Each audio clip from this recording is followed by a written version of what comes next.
The grass shivers. Dust tastes like thunder. A low rumble slides across a golden plain. One sound, two choices, hunter or hunted. Welcome to East Africa's wild heart, from Uganda's mist-draped forests to sunlit savannas and the winding White Nile. Hippos bake like boulders, crocodiles idle like loaded springs, elephants redraw dusty paths, and lions, the artists of pressure and patience, test the nerve of everything that moves. This is not just about violence.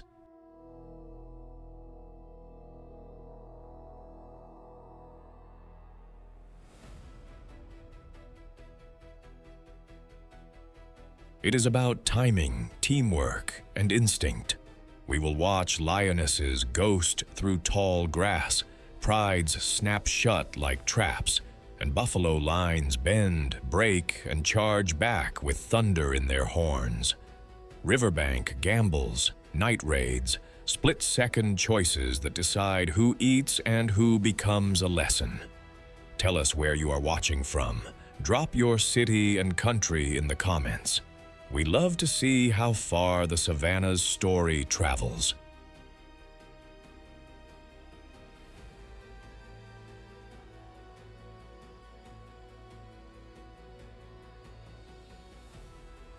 Here, every footprint is a decision, and every echo carries a consequence. Ready, the light dips, the wind stills, and the first hunt gathers. Lionesses low, cubs hushed, a pride about to write its next fierce chapter.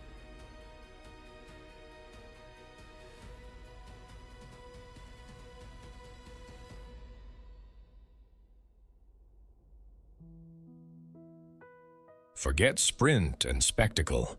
This is power on a slow burn. When eland bulls lower their horns and that tendon click starts sounding like a metronome, the savannah knows a serious argument is about to begin. Meet the common eland, East Africa's largest antelope, roaming Uganda's Kidepo Valley and Pianupe Plains. Towering, tan, and calm-eyed, it is instantly recognized by a pendulous dewlap and long, gently spiraled horns that promise quiet strength with a sting.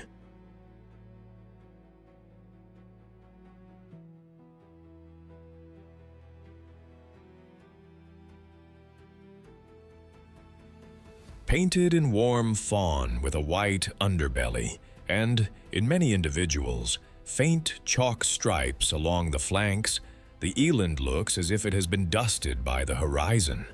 A black tufted tail, dark leg markings, and a beard-like throat fringe frame that broad chest and massive shoulders. Both sexes carry horns, thick, slightly twisted lances that grow longer on females and heavier on males, used as levers in wrestling bouts and as spears when something toothy makes a bad decision.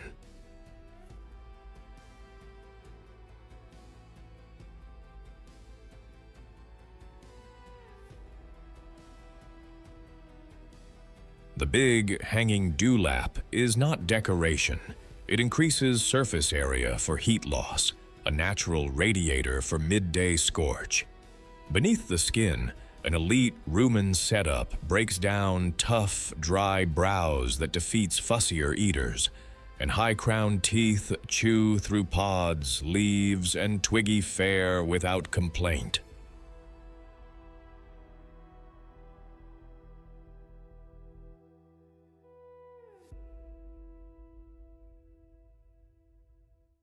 Splayed, rubbery hooves grip rocky slopes.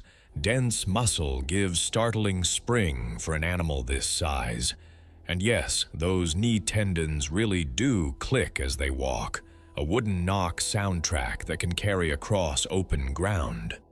In a landscape where water vanishes, the eland's physiology leans cool and efficient, able to stretch hydration and harvest moisture from food.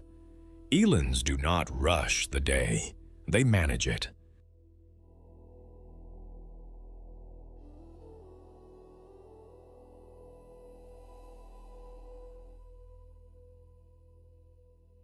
Dawn is for feeding, midday for shade and rumination, dusk for another round of foraging before predators clock in.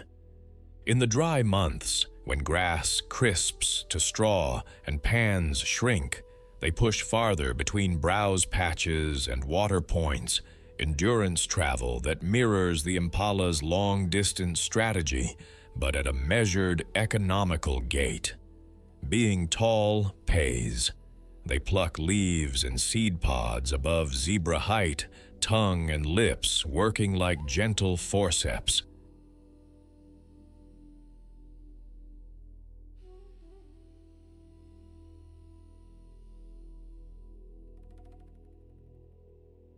Their fights are more boardroom than bar brawl. Ritual first, violence second. Bulls parade with head high, dewlaps swinging, horns tilted to flaunt size. Then come hornlocks, shoves, and measured feints. But if lions or hyenas test them, the tempo changes. A cow will wheel with her calf behind her hips. A bull will drive a charge low and decisive. And a circle of eland, horns outward, can turn a hunt into a regret.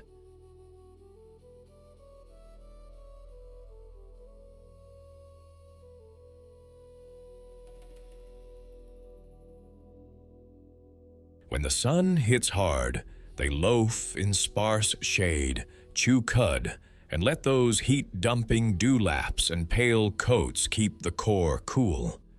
This is a society of small circles. Females travel in modest family groups with their calves, drifting together for safety and splitting to feed where the shrubs are richest. Calves may form loose nurseries, while mothers rotate guard and grazing duties.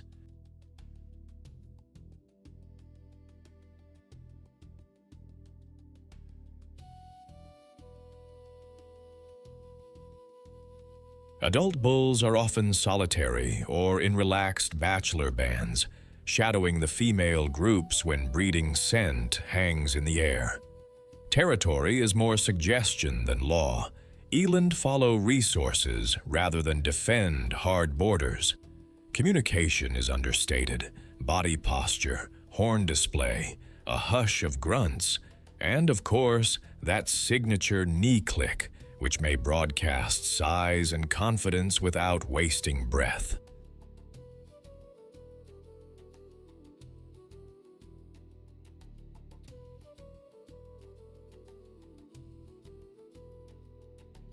When bulls contest, the aim is to decide, not destroy.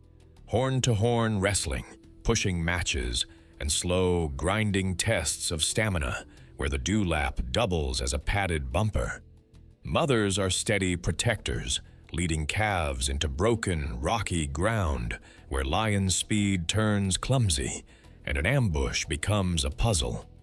As tall browsers, eland prune trees, and shrubs that would otherwise choke grasslands, opening space for grazers and letting sunlight refuel the green engine.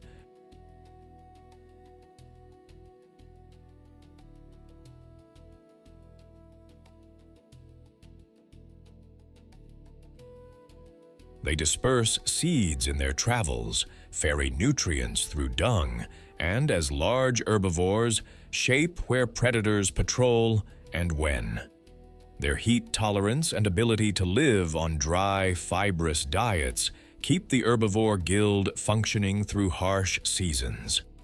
Globally, common eland are listed as of least concern, but local pressures, snaring, habitat loss, and competition with livestock can chip away at numbers.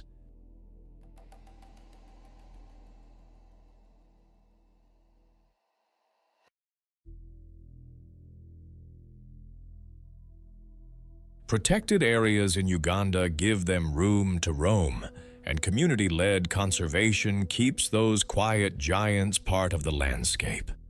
The eland's battles are not always loud, but they are relentless. It embodies endurance over flash and resolve over panic, a reminder that in the savannah's harshest seasons, Calm, patient strength can be the fiercest fight of all.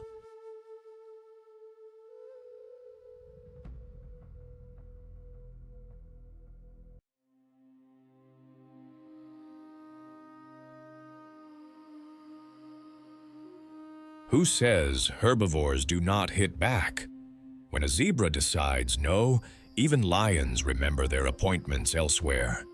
Meet the plains zebra of Uganda's Lake Mburo and Kidepo Valley, sleek black and white thunder with hooves that can shatter a predator's plans. Its stripes are not just fashion, they are a moving mirage that turns a hunt into guesswork. Painted by nature in bold barcodes, each zebra's stripe pattern is a one-of-a-kind signature, identity cards etched in light and shadow.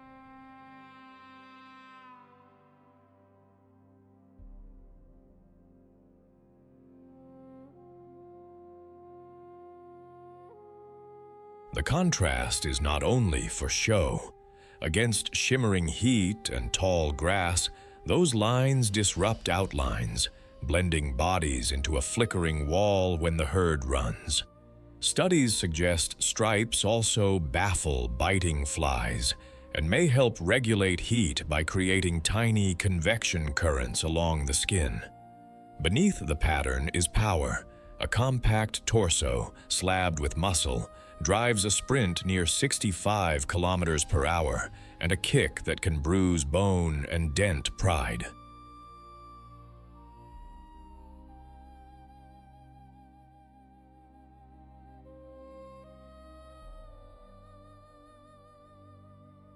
High-crowned teeth grind silica-laced grasses, and a hindgut fermentation system turns coarse, fibrous forage into fuel, an edge when the menu gets thin.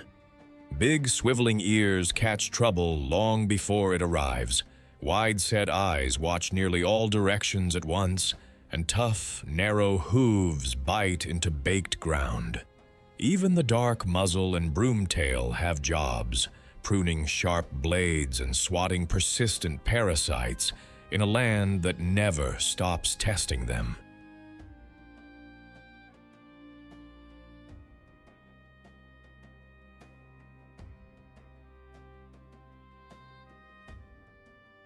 Zebras are daylight commuters of the plains, grazing in loose files that ribbon across grasslands. They are endurance feeders, cropping tough stems. Other herbivores snub, then marching to water where hippos snort and crocodiles wait with antique patience. Dry seasons push them farther, and their timing becomes everything. Drink quickly, leave together, trust the perimeter watchers. When predators probe, chaos becomes choreography.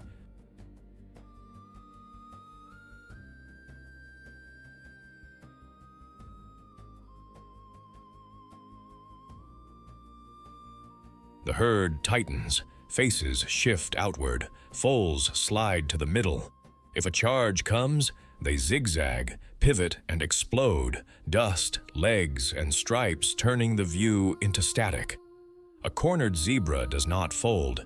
It spins and fires backward, kicks like pistons, bites low at a hunter's legs, and may drop to its knees to strike with both hind hooves at once. Stallions act like bouncers, slashing with incisors and charging hyenas to break a surround.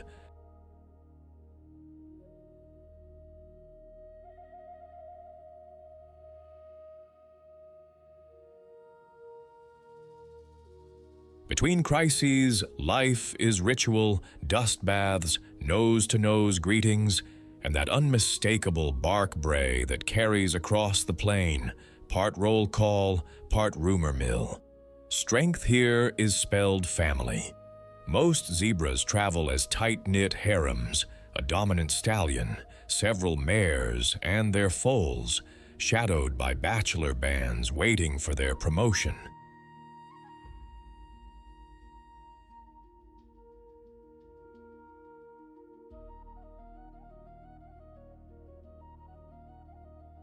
The stallion sets the tempo, steers to water, and stands between danger and the core.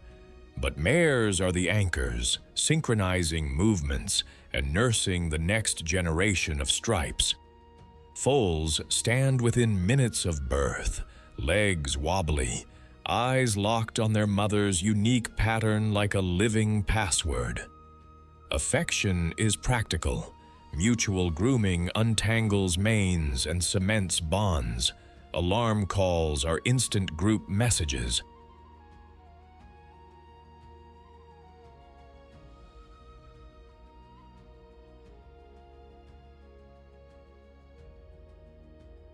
When rival stallions collide, the fights can be savage, rearing, neck wrestling, biting flanks and knees, screams slicing the heat, because the prize is a family and the future.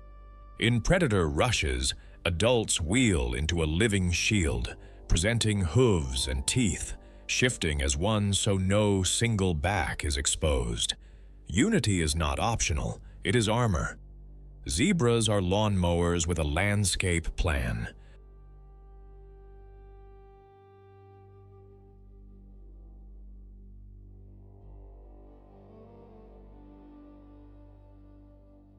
By cropping coarse grasses first, they open fresh growth for more selective grazers, topee, cob, and gazelles, setting a meal train in motion.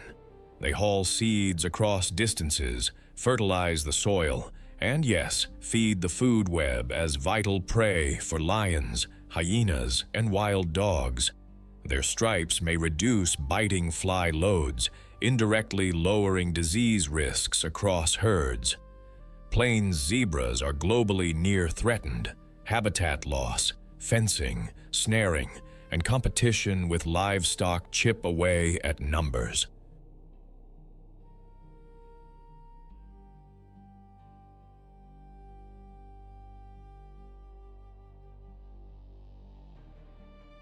In Uganda's parks, rangers and communities hold the line so the stripes keep moving.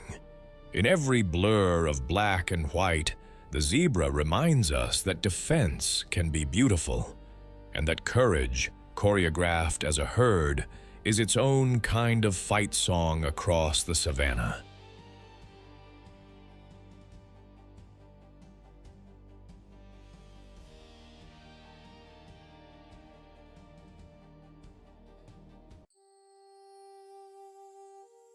What happens when strategy meets a sledgehammer? On Uganda's savannas, the lion's smartest plays collide with the Cape buffalo's brute force, and the grass becomes a chessboard with horns. Meet the African lion of Uganda's sweeping plains, from Queen Elizabeth to Murchison's river-washed grasslands. Tawny and muscled, with males crowned in storm-colored manes and lionesses sleek as golden shadows, this cat turns teamwork into an art form.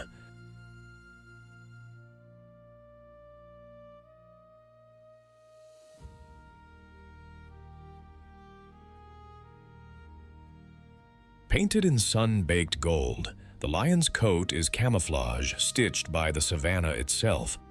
Males wear manes ranging from pale wheat to smoky charcoal, status symbols that also blunt blows and horns in the heat of combat.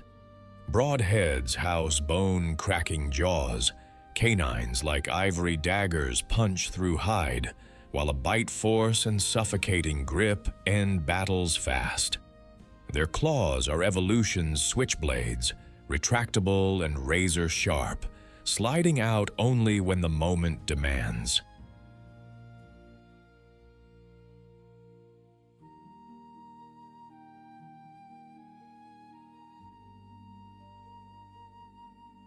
Thick paw pads muffle footfalls, so a 400-pound predator moves like a rumor in tall grass.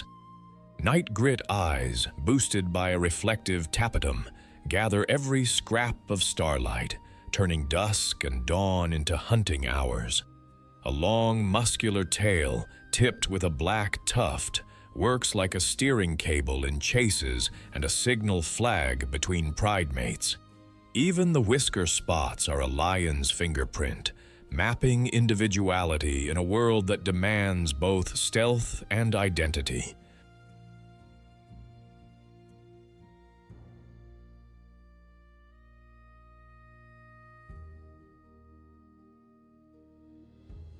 Lions are masters of the slow burn. They nap with royal dedication, up to 20 hours, then flip the switch at twilight. Lionesses lead the hunt, sweeping forward in a crescent formation, each cat reading the others with tiny flicks of ears and tail. Against antelope, they slide within striking distance and explode. Against buffalo, it is a different syllabus.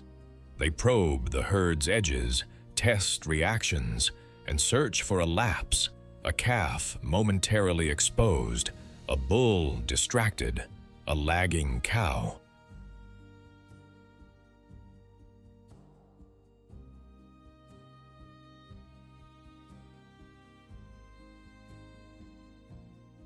The attack is both physical and psychological, pressure applied until the chosen target separates. One lion anchors the hindquarters, another shoots for the muzzle or throat, where breath is life. The savannah trembles under buffalo hooves, and one wrong angle can send a lion skyward on a pair of hooked horns.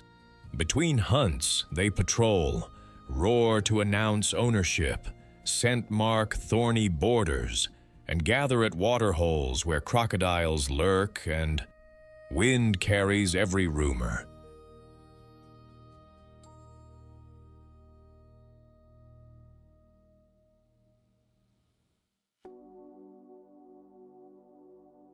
Meals are messy democracies, dominant eaters first, cubs squeezed in by pleading faces and shameless persistence. A pride is a family enterprise, related lionesses, cubs tumbling like ginger marbles, and a coalition of males, sometimes brothers, holding the domain. Lionesses run the logistics, synchronize births, and practice alloparenting, nursing and babysitting each other's young. Greetings are tender, head rubs, low grumbles, a braid of tails before the work begins.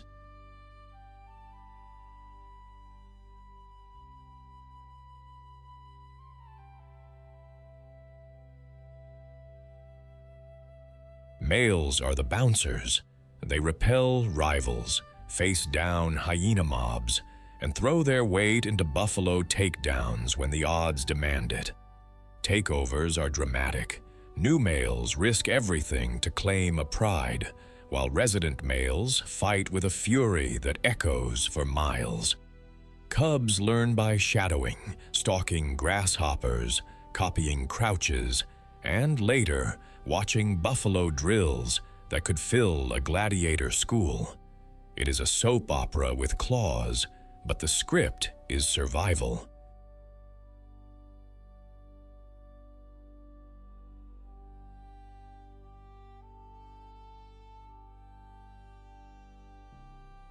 As apex predators, lions sculpt the savanna's balance.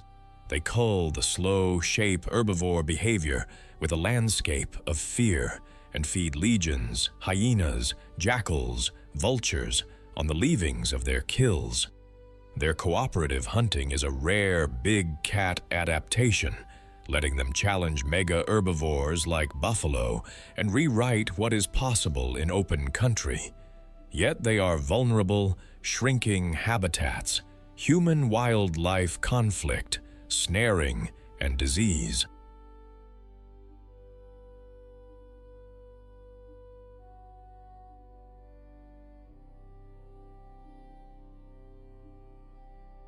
The species is listed as vulnerable.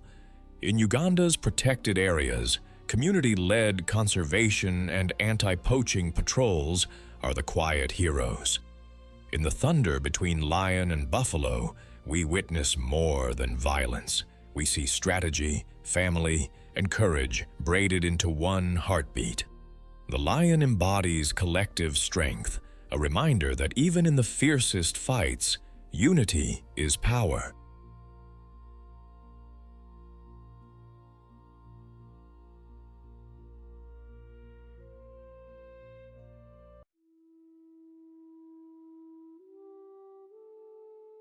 Grace can be gentle until it is not. When a giraffe decides to fight, a 6-foot neck turns into a swinging mace, and a single front kick can rewrite a lion's afternoon. Meet the Rothschild's giraffe, a towering resident of the savannah, whose long legs and long neck, patterned in creamy-edged patches, make it one of nature's most majestic sights.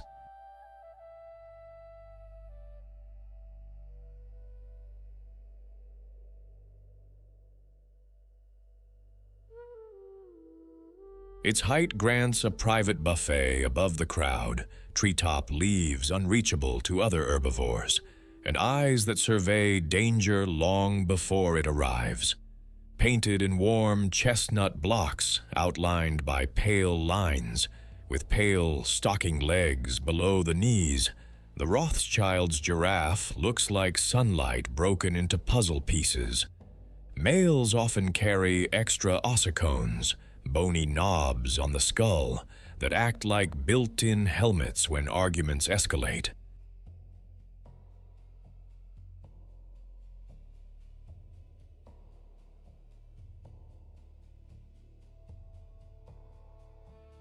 A prehensile, dark tongue nearly half a meter long threads through acacia thorns, while tough lips and a leather-hard palate shrug off spines most mouths fear.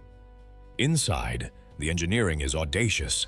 A huge heart drives high blood pressure up that impossible neck, while valves and a sponge-like rete mirabile protect the brain when the head dips to drink.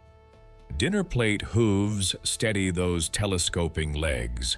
A tail with a tassel swats flies with lazy precision.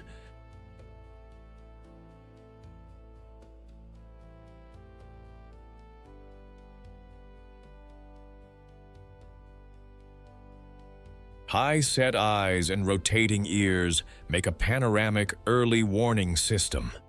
And when elegance needs teeth, the forelegs become hammers, front kicks thrown with shocking speed and accuracy, perfectly capable of breaking a jaw or turning a charge. Life at altitude moves in calm, deliberate loops. The giraffe grazes the sky, browsing treetop foliage for hours, then standing to ruminate like a living watchtower.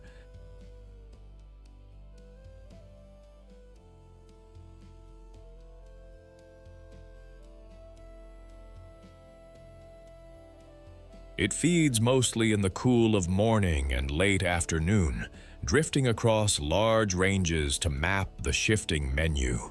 Pods here, new leaf flush there, adapting to different vegetation as seasons turn. Water is the risky chapter. To drink, it must splay or kneel, head lowered and vulnerable, so it pauses, listens, and rockets upright at the smallest wrong ripple.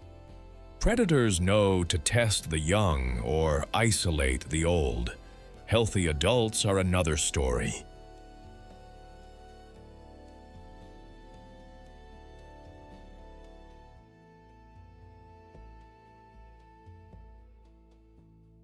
If threatened, a giraffe squares its stance and fires front kicks that can end the debate in one blow. Bulls add a different kind of savage spectacle. Necking bouts where they stand side by side and swing those heavy skulls like wrecking balls, thudding neck into neck until one yields. Between storms, the day softens. Soft snorts, slow strides, shade, and the metronome of chewing as the savannah breathes around them. Think fission-fusion fluidity.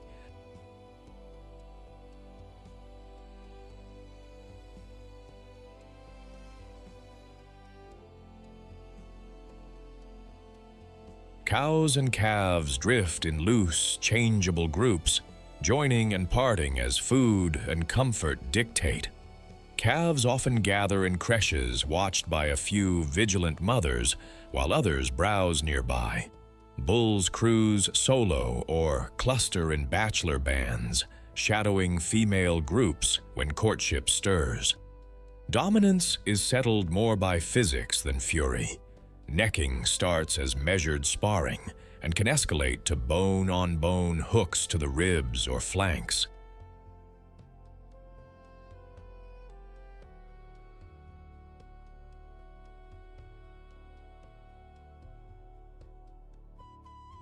Winners gain better access to receptive females. Losers wander off with their dignity dented but rarely destroyed.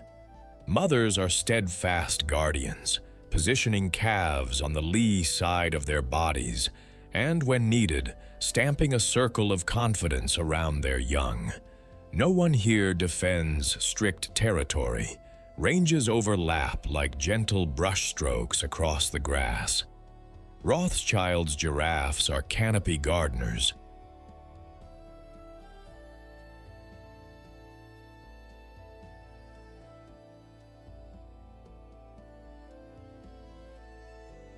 By pruning high branches, they stimulate fresh growth, let light flood to grasses below, and ferry seeds across distances in a tall, loping commute.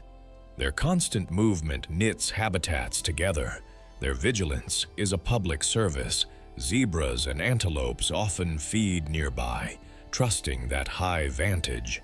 Calves and weakened adults feed lions and hyenas, returning nutrients to the system they help shape.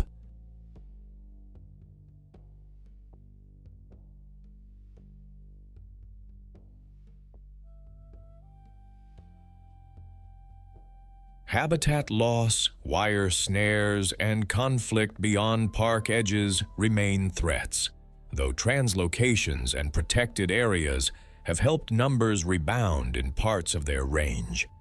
The giraffe is elegance with a hidden edge, a reminder that height, strength, and alertness can turn serenity into sudden power.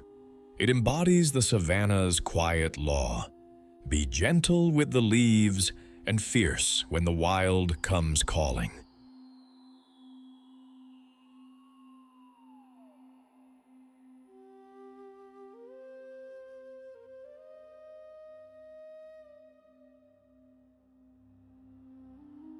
Ever seen courage with a mohawk and a mustache?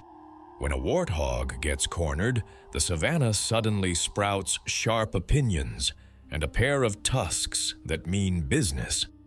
Meet the African warthog of Uganda's sun-baked plains and light woodlands, from Murchison Falls to Kidepo's wind-scoured grass.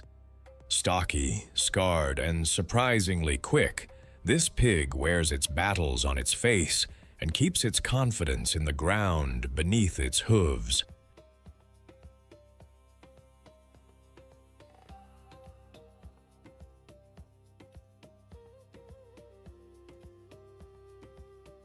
Sculpted like a compact bulldozer, the warthog carries dark, leathery skin and a scruff of coarse bristles that stand up in a punky mane when excitement crackles. Those warts are not blemishes at all, but thick pads of skin, cheek shields that cushion blows during head-to-head tussles. Curved upper tusks arc like crescents, but it is the shorter, razor-edged lower tusks that do the cutting, slashing sideways with nasty precision.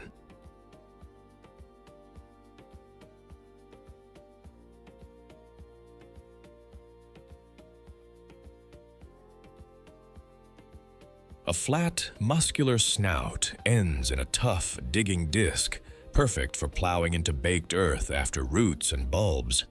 The front knees wear calloused pads. Warthogs kneel to graze, a quirky, energy-saving posture that looks like a bow, but functions like a lawnmower. Sparse hair helps shed heat, while dark skin resists sun and thorns.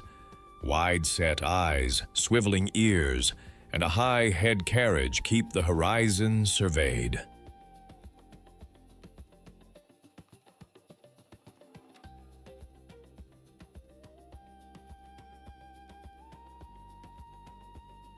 And when it is time to go, that skinny tail pops upright like a radio antenna, an all-aboard flag for a fast zigzag exit. Daylight suits them. Warthogs spend mornings and late afternoons foraging, then rest through the hottest hours near shade or burrow mouths. They are opportunists with a menu of tough grasses, tubers, fallen fruit, and juicy extras like grubs, anything the snout can locate and the hooves can unearth.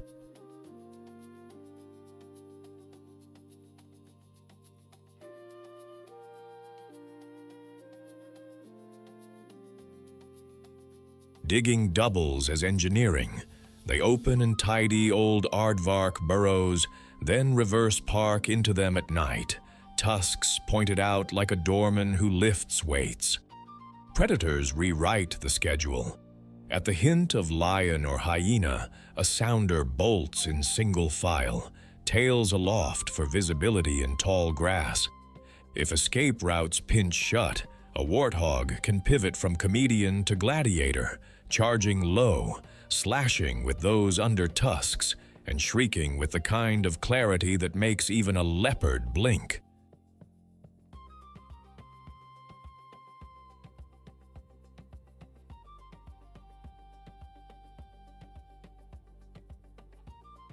Most fights are brief, all footwork and timing. Victory is measured in meters gained, not trophies claimed. Dust baths cool skin and eject parasites, and a good wallow is both spa day and scent marker, warthog cologne, eau de mud. Community here is practical. Females form tight-knit sounders with their piglets, sharing vigilance and sometimes babysitting duties in creches at safe burrow sites. They communicate in grunts, snorts, and tail talk, shifting formation the moment danger whispers.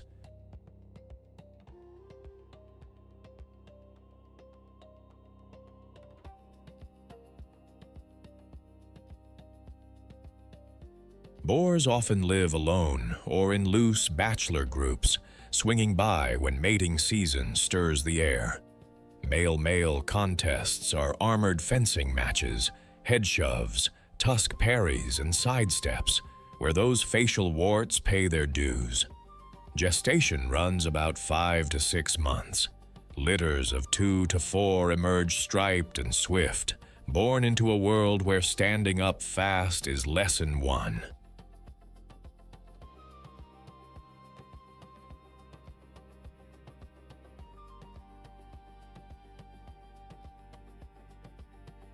Mothers are fierce but pragmatic, moving burrows when predators map their routines and teaching piglets the art of kneel grazing, quick dashes, and knowing when a fight is worth it. Warthogs are the plumbers and plows of the savannah. Their digging aerates soil, plants seeds, and invites rain into hardpan.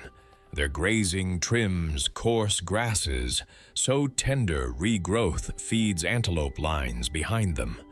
Old burrows become life support for mongooses, jackals, and even owls.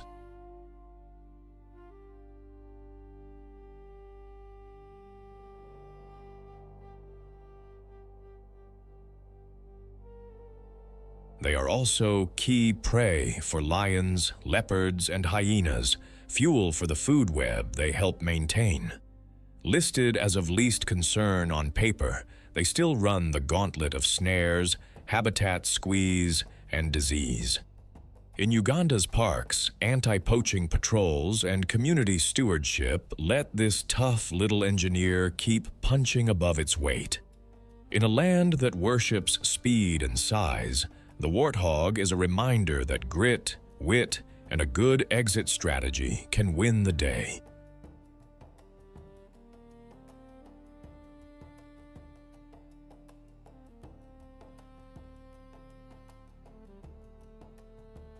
It embodies the spirit of scrappy survival, unpretty, unpretentious, and unstoppable when it matters.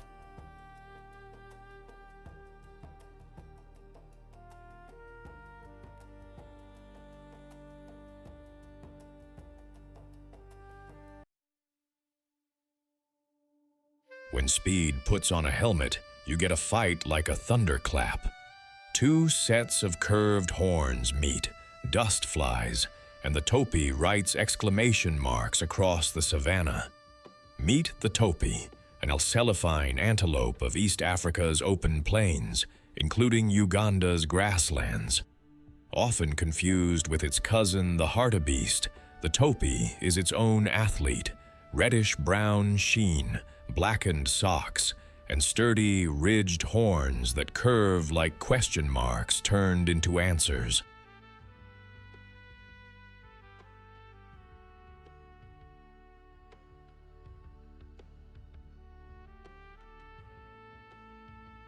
Nature dressed the topee in copper and shadow.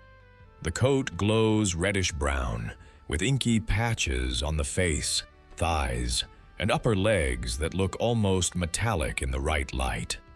Males are slightly larger and more muscular, but both sexes carry heavy, ringed horns, shorter than a hartebeest's but thick and deadly, curving backward and up for leverage during head-to-head bouts.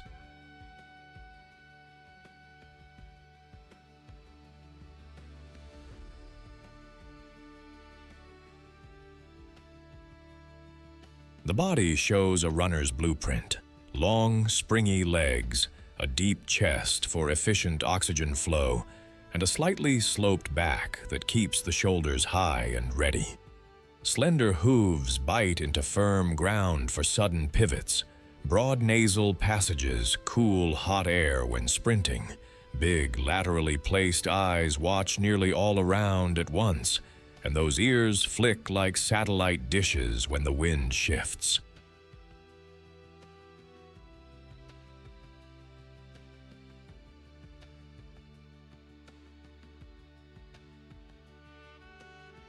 Topee are built to stay lean and mobile, turning sparse grass into fuel, distance into safety, and horns into tools of both status and survival. Topees are sunrise strategists and twilight commuters. They graze primarily on scattered, short grasses, picking the freshest, greenest blades with almost snobbish precision.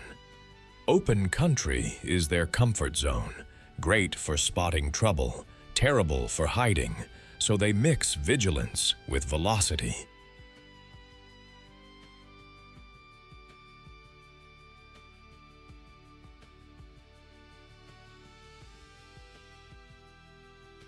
A favorite trick is to mount termite mounds and scan, taking turns like practiced sentinels. When danger stirs, a lion flattening in the grass, a cheetah ghosting the horizon, the herd compresses, then unwinds into a fast zigzag sprint that can touch 70 kilometers per hour. They dive for denser cover if it is near, but their best shelter is usually space and speed.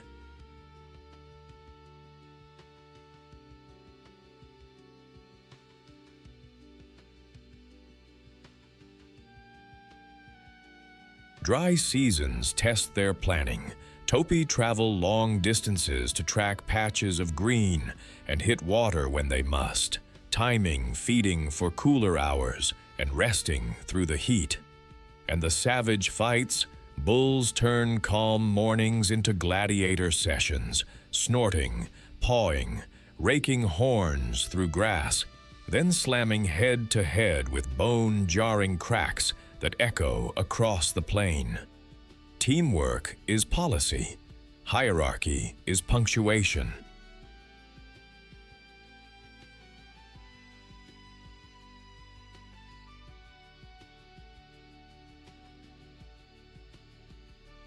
Topees form small family groups or medium-sized herds with a living shield wall, vulnerable animals in the center, seasoned adults on the edges. During breeding peaks, males take up territories along travel routes or gather in leks, each bull advertising with stance, scent, and stamina. Challenges begin with posture, head low, horns forward, shoulders rolling. Then come the collisions, horn wrestling, shoves, and clever sidesteps.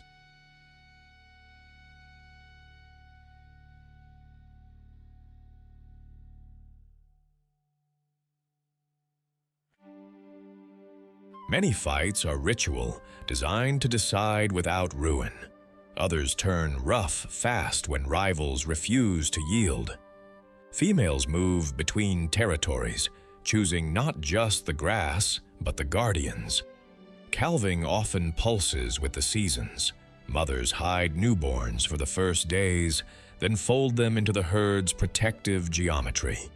Communication is constant, snorts, tail flicks, and that classic topi. Stare from a mound that says, "We have seen you, do not try it."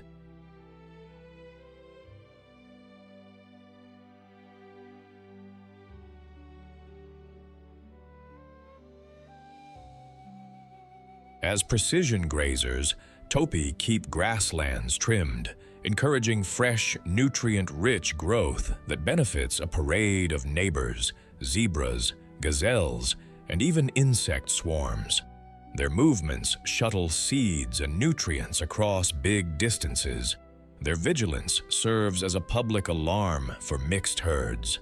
They are crucial prey for lions, cheetahs, hyenas, and wild dogs, converting grass into the energy that powers predators.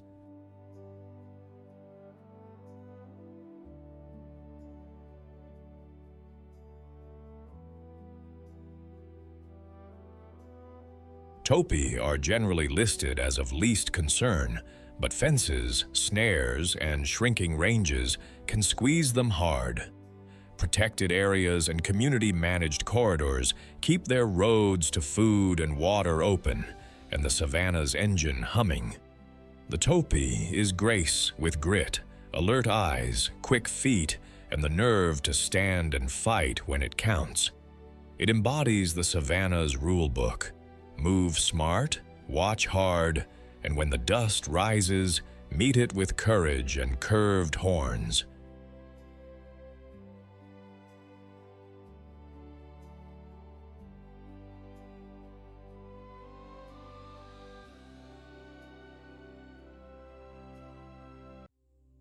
What does a savage fight look like? When your weapons are air and geometry. Watch an impala turn a lion's ambush into a blur of leaps, pivots, and pure physics. Meet the impala of Uganda's acacia-dotted savannas, especially around Lake Mburo, where the grass runs gold and the wind carries rumors. Sleek, copper tan, and shockingly spring-loaded, this antelope is defined by split-second decisions and gravity-defying escapes.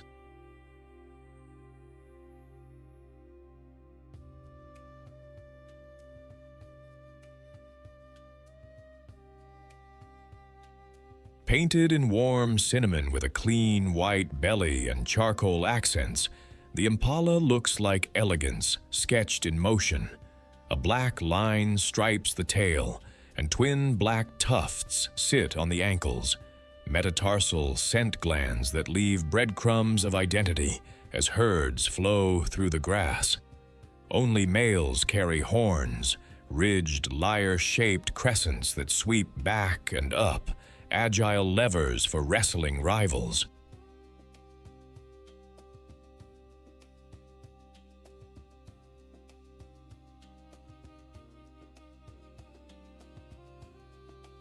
Long, elastic legs house coil spring tendons. Slim, shock-absorbing hooves bite into dusty ground, then release like catapults. In a chase, an adult can burst toward 80 kilometers per hour, leap 3 meters high, and clear 10 meters in a single bound, parkour written by evolution. Huge, liquid brown eyes set wide on the skull grant nearly panoramic vision, while big, swiveling ears vacuum up the savannah's gossip, paws in the grass, a wing flick, the hush before trouble.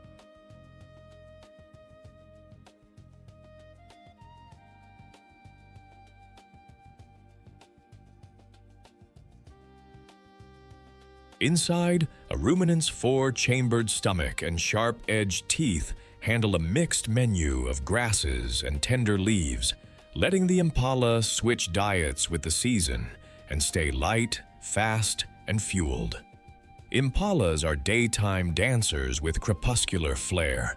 They graze at dawn, browse in shade when the heat tightens its grip, then return to the buffet as the light softens. Water is important, but not constant. These antelopes stretch hydration by drawing moisture from green plants when pools shrink.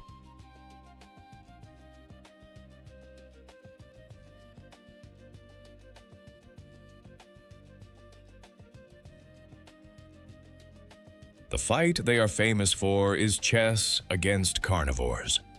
At the first snort of danger, the herd compresses, then detonates, starting high, swerving hard, threading bushes at full tilt. Those bouncing leaps are not panic, they are strategy, forcing lions, leopards, and wild dogs to recalculate speed and angle with every heartbeat. Impalas shout their alarms in explosive snorts and sniffs, sometimes stamping forefeet like punctuation.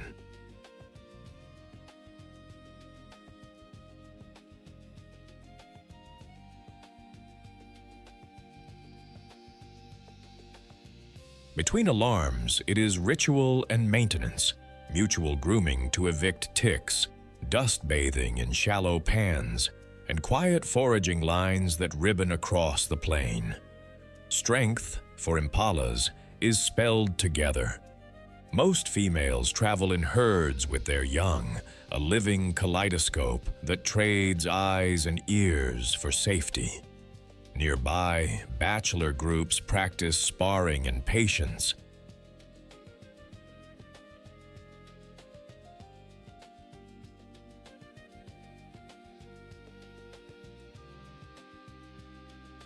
When the rains tease the grass alive, males flip a switch. They carve territories along travel corridors and water, scent mark with preorbital glands, and advertise with sawing grunts that sound like a motorcycle starting badly.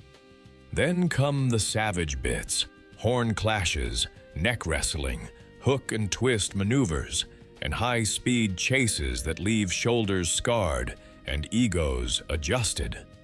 Victors collect temporary harems, herding females and shouldering rivals off invisible borders.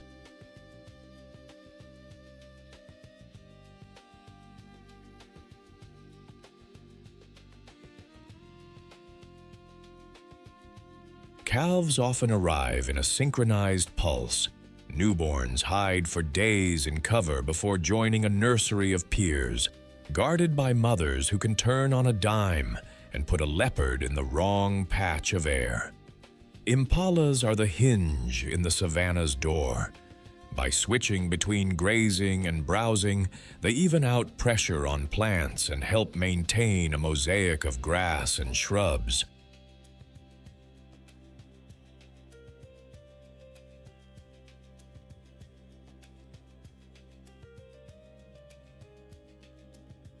They move seeds, feed oxpeckers and other tick pickers, and tough truth, fuel lions, leopards, cheetahs, and wild dogs, converting grass and leaves into predator energy.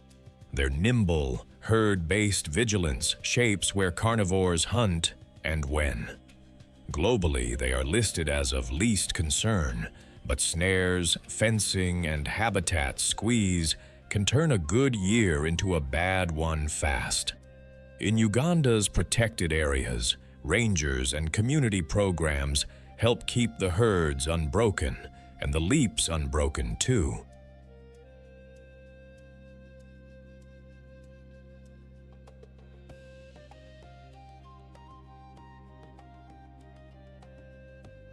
In every impossible jump and razor-turn escape, the impala proves that grace can be a kind of ferocity. It embodies resilience, the elegant refusal to be easy prey in a world that never stops testing you.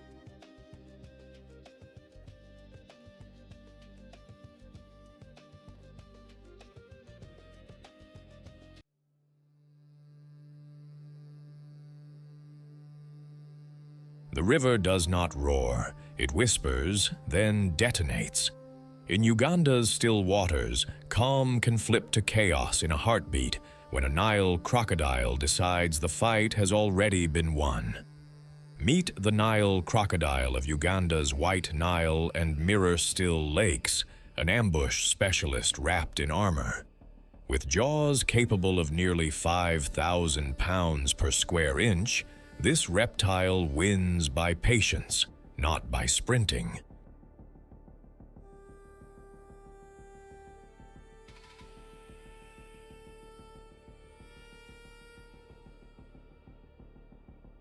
Sculpted by evolution into a living spear, the Nile crocodile wears a suit of olive-brown scales studded with bony plates called osteoderms, natural chain mail that shrugs off kicks, claws, and desperate last scrambles. Its eyes, nostrils, and ears ride the top of the skull like periscopes, letting the rest of the body vanish beneath the surface.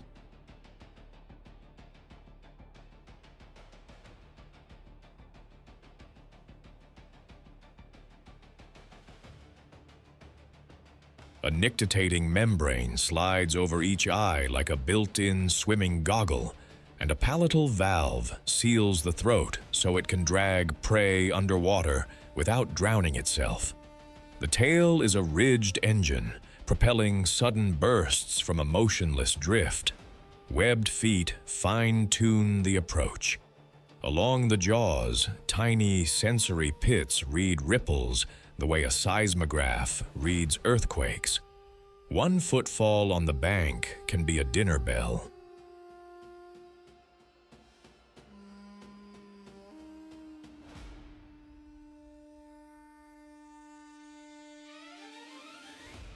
Heat is no problem.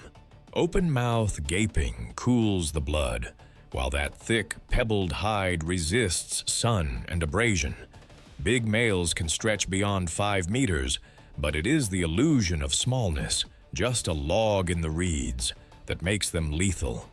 Their superpower is stillness. A crocodile can hold at the water's edge for hours or even days, letting antelopes lower their guards, zebras step a little closer, and warthogs forget how short life can be.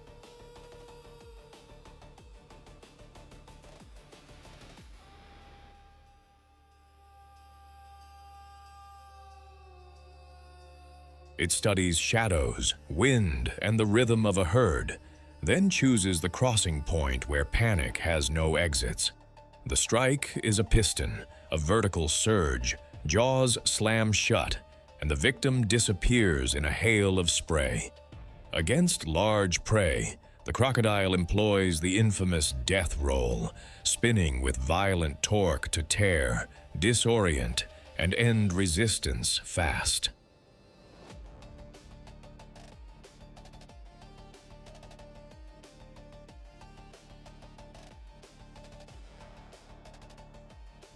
These reptiles are energy accountants, basking during the hottest hours, hunting at dusk or night, and living on a slow, burning metabolism that can stretch one big meal for weeks.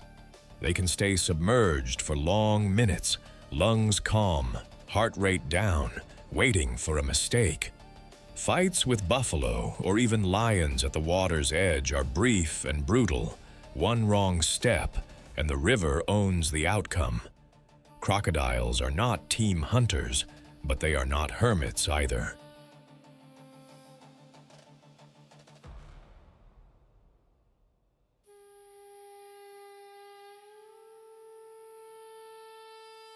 On prime banks, they gather like armored sunbathers, where quiet hierarchies rule who gets the best basking spot or first bite of a carcass. Big males defend short stretches of river, advertising with deep bellows that thrum through water and bone. Courtship is a low rumble ballet of nudges and bubble displays, and females become fierce when it counts. They bury eggs in warm sand and stand guard, jaws ready.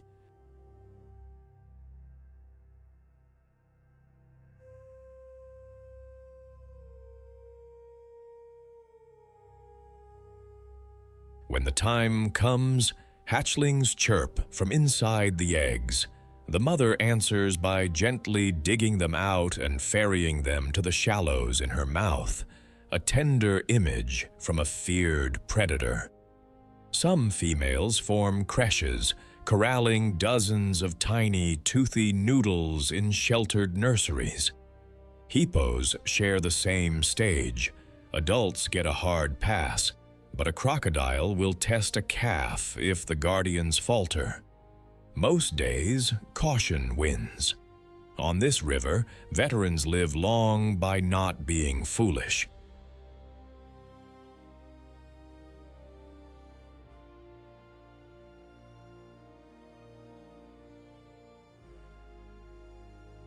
As apex predators and expert scavengers, Nile crocodiles regulate who drinks where and when, shaping the choreography of the riverbank.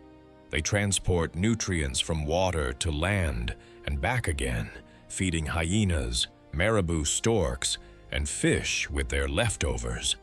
Their sensory pits detect vibrations, and their slow metabolism, armor, and amphibious lifestyle make them drought-resistant survivors.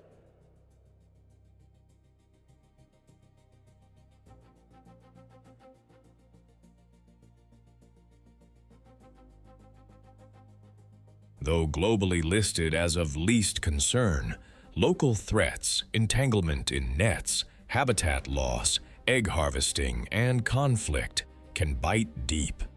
In Uganda's protected waters, patrols and community programs keep this ancient balance breathing.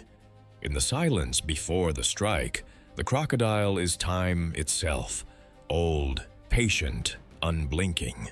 It embodies the river's truth, the savagery of survival wrapped in perfect, disciplined calm.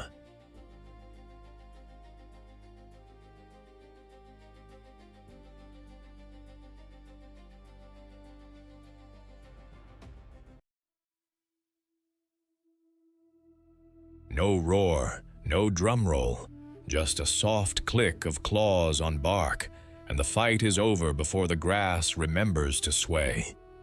Meet the African leopard of Uganda's savannas and woodlands, from the fig-fringed tracks of Queen Elizabeth to the riverine shadows of Murchison and Kidepo. Sleek, solitary, and rosette-cloaked, it turns invisibility into its sharpest weapon and trees into private dining rooms. This cat is stealth stitched in gold.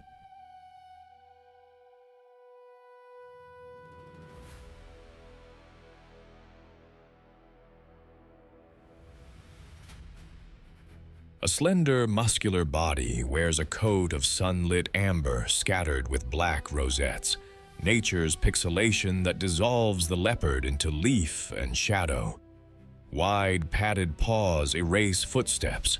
Retractable claws stay razor-keen for climbing, and that final vice-like grip. The tail is a balancing pole, long and expressive, steadying roof-to-branch sprints and tight mid-air twists.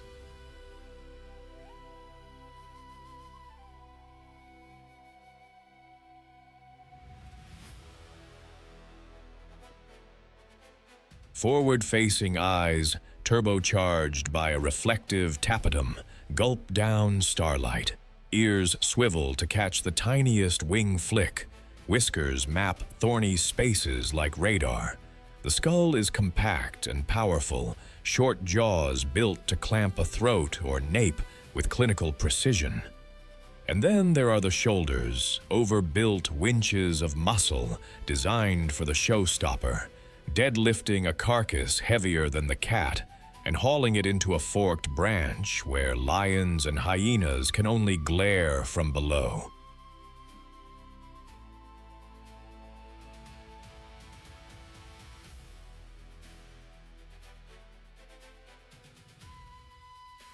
Every line says the same thing.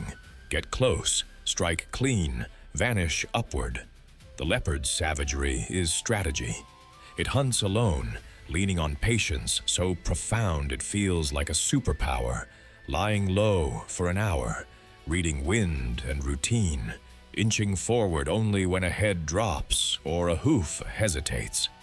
Most action unfurls at night or in the cool edges of dawn and dusk. The approach is a slow equation, grass to termite mound to gully, until distance collapses and speed detonates.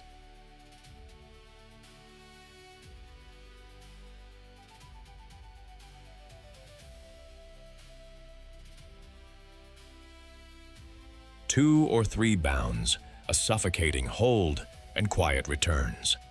Often the prey is smaller than the cat, bushbuck fawns, monkeys, birds, hares, not because it cannot do bigger, but because safe bets pay best in a dangerous neighborhood. Then comes the signature move: drag, climb, cache. By hoisting dinner skyward, the leopard avoids ground brawls with hyenas and lions. The savage fights it refuses to lose by never showing up.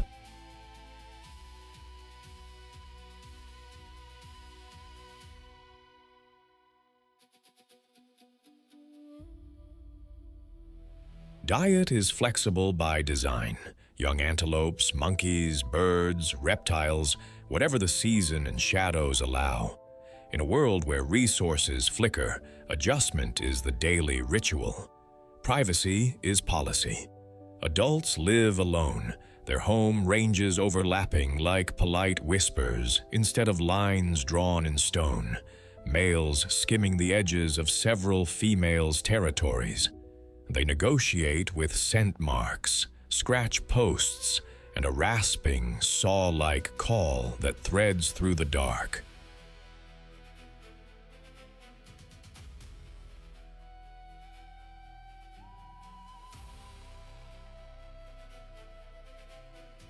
Courtship is brief, then secrecy takes over. After roughly 3 months, a female tucks 1 to 3 cubs into a hidden den, rock crevice, thicket, hollow log, shifting sights often to outsmart curious noses. She is hunter, teacher, and bodyguard, ferrying meat to cover and running tiny stalking drills that grow into real lessons. Cubs face a hard syllabus.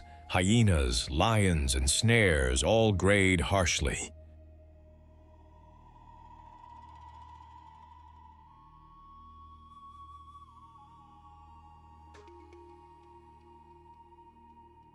Adults dodge open conflict whenever possible, but corner a leopard and you will meet a blur of claws and muscle that convinces trouble to reconsider. As adaptable ambush predators, leopards prune small and mid-sized herbivores and primates, shaping when and where grazing and browsing happen. Their tree-cached kills fuel a second wave of life.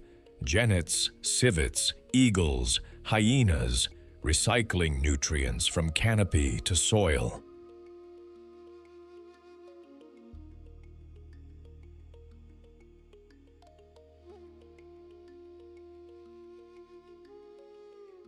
Flexibility is their edge. Broad diet, stealth, and vertical escape routes keep them thriving when specialists stumble. Yet threats bite back: habitat loss, wire snares, livestock conflict, and illegal trade. Listed as vulnerable, leopards in Uganda lean on protected areas, anti-poaching patrols, and community stewardship to keep those rosettes moving through the dusk. In a world that celebrates loud battles, the leopard wins by never raising its voice.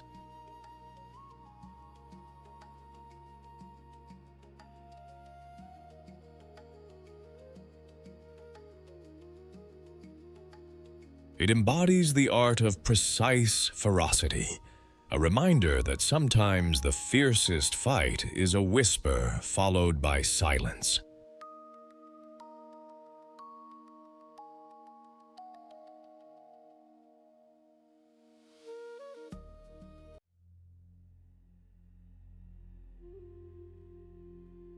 When the river opens like a giant pink cave, that is not a yawn, it is a warning. In Uganda's calm waters, the hippopotamus turns quiet afternoons into some of the savannah's most savage standoffs. Meet the hippopotamus of Uganda's White Nile and Mirror Flat lakes, a barrel-built heavyweight that rules the water by attitude and architecture. Stock still by day, grass mower by night, its defining trait is territorial power, backed by a jaw that could park a soccer ball.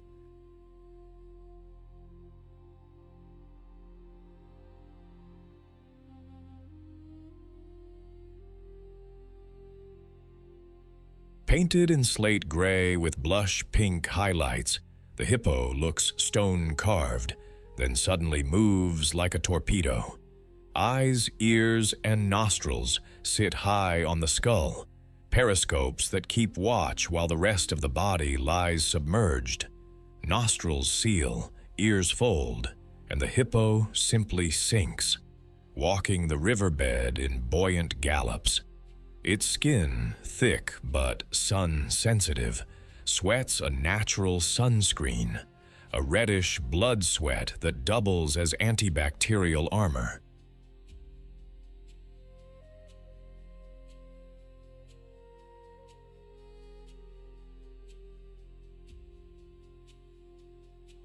Short pillar legs end in splayed toes that grip mud. Dense bones act like ballast. The mouth is evolution's jawbreaker, a 150-degree gape bristling with overgrown canines and incisors, sharpened by constant grinding. Despite the bulk, speed is a party trick. On land, a hippo can burst past 30 kilometers per hour, and in water, it surges with frightening acceleration, especially over short distances.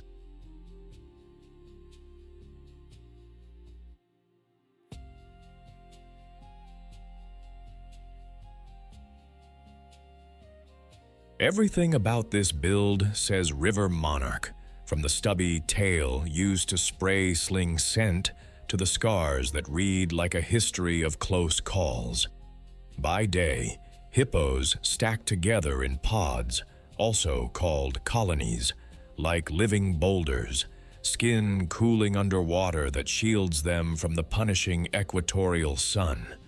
The surface is an amphitheater of wheeze honks, bubble grunts, and ripples. Hello, excuse me, back off. Late light flips the switch.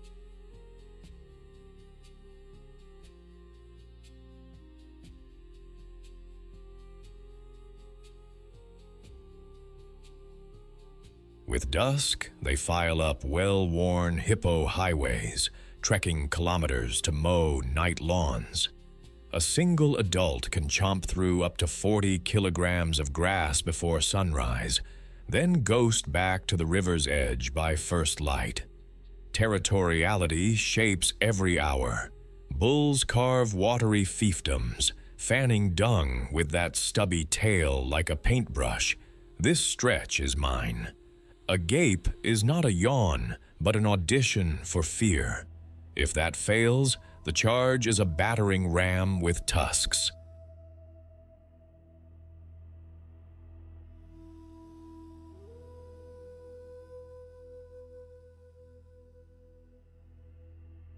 Conflicts over sandbars, resting slots, or narrow channels can explode fast, clashing jaws, heaving bodies, crimson water. Crocodiles give adults a respectful birth. Lions think twice unless calves stray. And yet, there is tenderness. Mothers nudge calves to breathe, nurse in the shallows, and lift their young atop their backs when waves of panic churn. Hippo society is crowded but not chaotic until it is.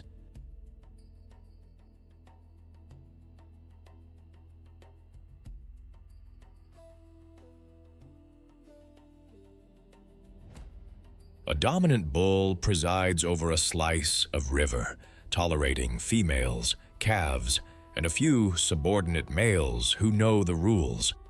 Females form loose circles of familiarity, parking their youngsters in the calmest pockets, while they surface in shifts like practiced lifeguards. Communication is rich. Low-frequency rumbles travel through water. Surface calls bounce like drum beats across the channel. Courtship and quarrels both happen in the same arena, half-submerged, explosive, short.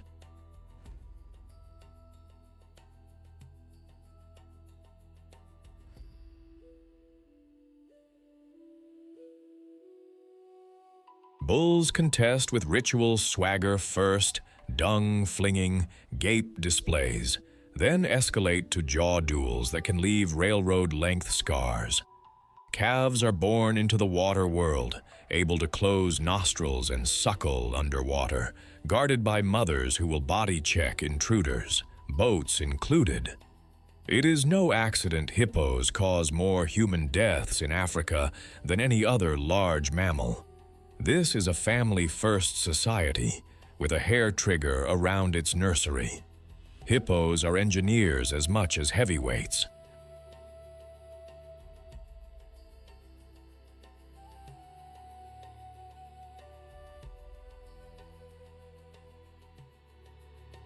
Their nightly grazing trims coarse grasses, triggering fresh growth that benefits antelope herds. Their trails carve channels that guide rain and shape floodplains. Dung ferries nutrients from land to water, feeding fish, insects, and in moderation, entire aquatic food webs. Few predators trouble adults, but calves can fall to lions or crocodiles, making vigilance a community habit.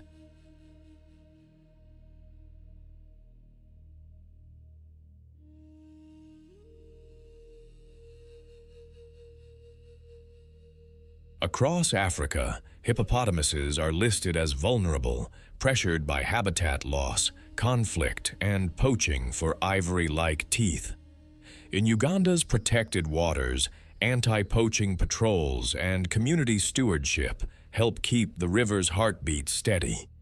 In every thunderous gape and midnight march, the hippo embodies unapologetic power and collective strength, a reminder that even the gentlest-looking waters can guard a fierce, ancient will to survive.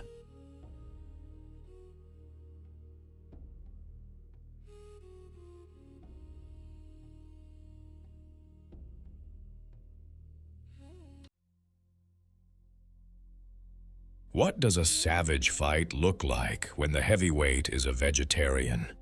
When elephants decide a rule needs enforcing, even lions reread the fine print. Meet the African elephant of East Africa's sun-baked savannas. Think Uganda's Murchison Falls and Queen Elizabeth landscapes. Largest land mammal on Earth, it carries wisdom in its walk and power in every line. A trunk that is a toolkit and tusks that can turn dry riverbeds into drinking fountains, or a charging predator's plan into splinters.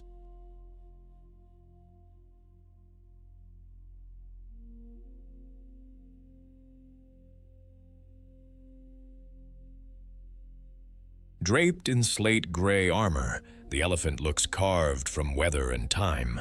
Wrinkled skin is not just style. It traps moisture and mud, slowing water loss and blocking sun.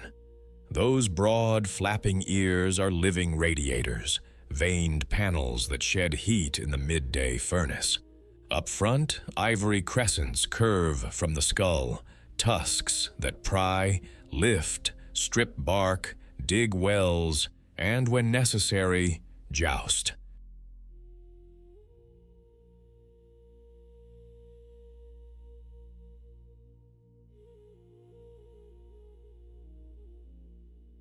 The trunk is evolution's Swiss Army knife. Tens of thousands of muscle units weave into a hose, hand, trumpet, and snorkel all in one, delicate enough to pluck a berry, strong enough to uproot a shrub. Pillar legs end in cushioned, shock-absorbing feet that pad silently across dust. Toenails grip, and a fatty pad spreads the load, so 4 tons move like a rumor.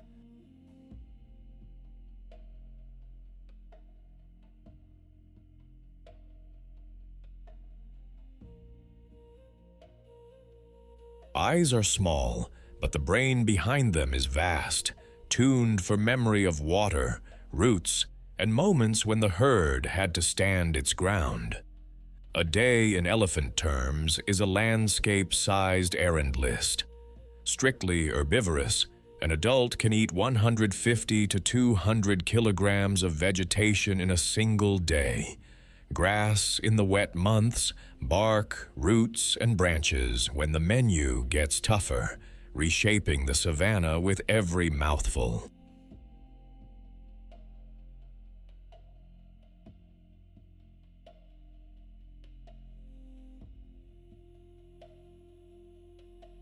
They are tireless walkers, tracing familiar highways to water and new growth.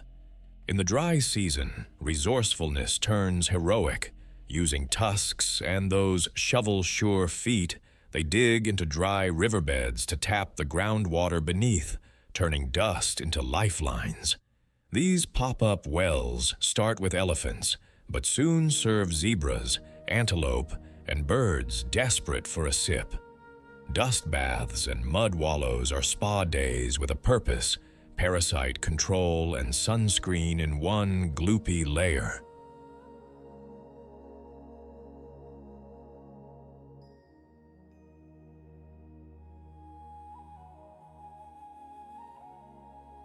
And when trouble sniffs around, the mood changes. A bluff charge becomes a real one, tusks low, ears wide, trumpets splitting the heat. Most predators read the message. Even lions prefer easier math than an angry matriarch plus a united wall of bodies. Elephant society is family first, last, and always. A seasoned matriarch leads. Her memory the library that keeps everyone alive, where water lies hidden, which corridors are safe, where danger once waited in the grass.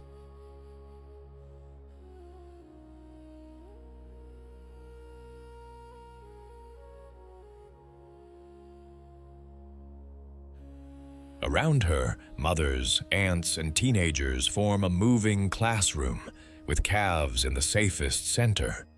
Knowledge passes quietly, nudges, rumbles, the slow choreography of a herd deciding together. When threatened, the formation is instant, a protective circle around the young, adults facing outward, tusks ready. That unity alone can push lions to retreat. Bulls live differently, often solitary or in bachelor groups, drifting at the herd's edges.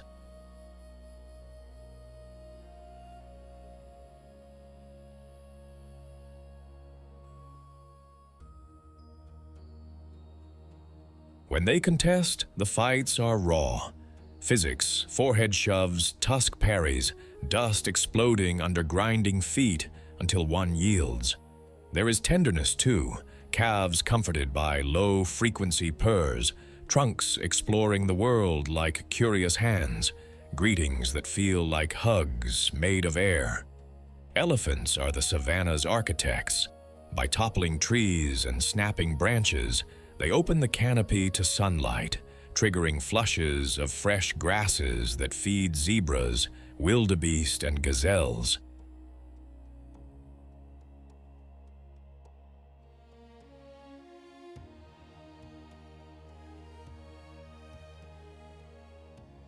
Their long-distance travels stitch habitats together, and their dung, seed-studded and nutrient-rich, plants tomorrow's groves while feeding beetles and boosting soils. Wells dug in dry riverbeds keep entire neighborhoods alive when water vanishes. Their presence shapes predator behavior, herbivore movement, and even the contours of woodlands and grasslands, a living force of ecological design.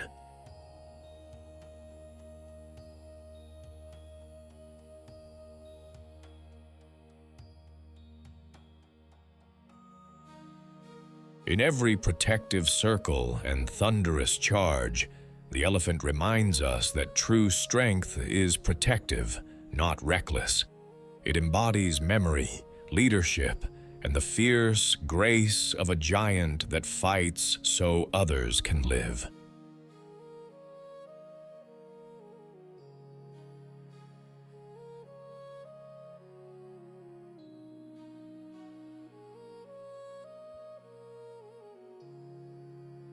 Dusk folds over Uganda's rolling savannas, and the first stars prick the sky above the shadowed forests.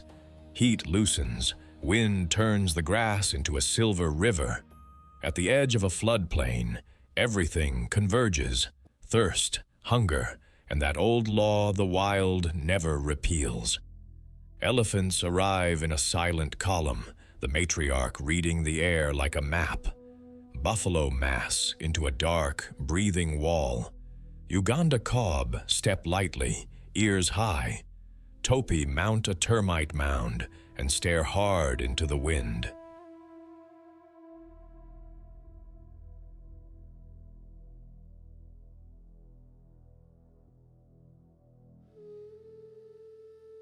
Hippos grunt from a backwater like bouncers on break. A fish eagle screams from a snag. In the shallows, one log is not a log, crocodile. The night crew moves. Lions flatten into tawny commas, tails flicking. Hyenas surf the edges, already counting futures. A cob edges down to drink. The water erupts, jaws, spray, chaos. The cob pivots, hooves carving mud, and somehow wins back its feet. The crocodile slides under, patience reset. Across the flats, a young buffalo drifts too far from the herd.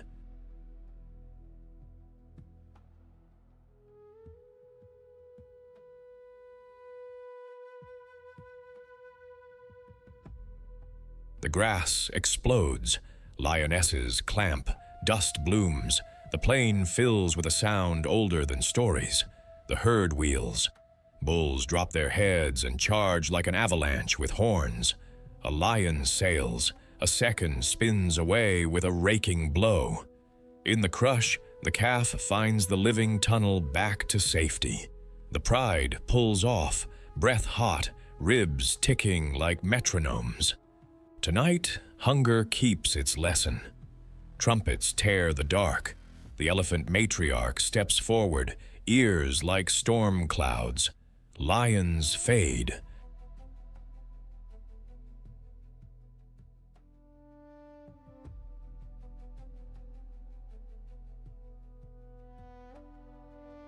Hyenas melt, calves sip. Mud turns to quiet music under heavy feet. The waterhole becomes a truce zone because she says so. Not every fight is a kill. Some are standoffs that redraw the map for a night. Some are rescues. Some are warnings carried on dust and moonlight. And in every clash, elephants guarding, lions testing, buffalo holding the line, cob and topi threading the margins. Other remarkable species keep the balance intact.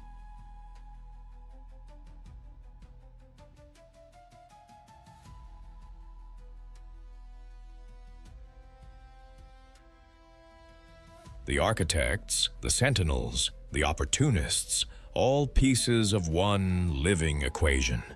We have crossed open plains and wandered forest edges together, watched majesty move and teeth decide, and felt how fragile and resilient this system is at the same time.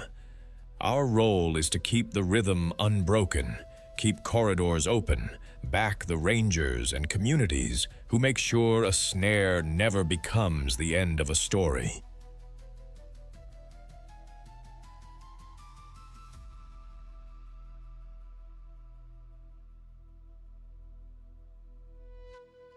If this journey moved you, tap like, subscribe, and tell us in the comments which showdown stunned you most and where you are watching from. Share this with a friend who knows the sound of a fish eagle at dusk. Although our episode ends here, the wild does not. Its stories, struggles, and triumphs keep breathing into every Ugandan sunrise. The journey into the heart of the untamed has only just begun.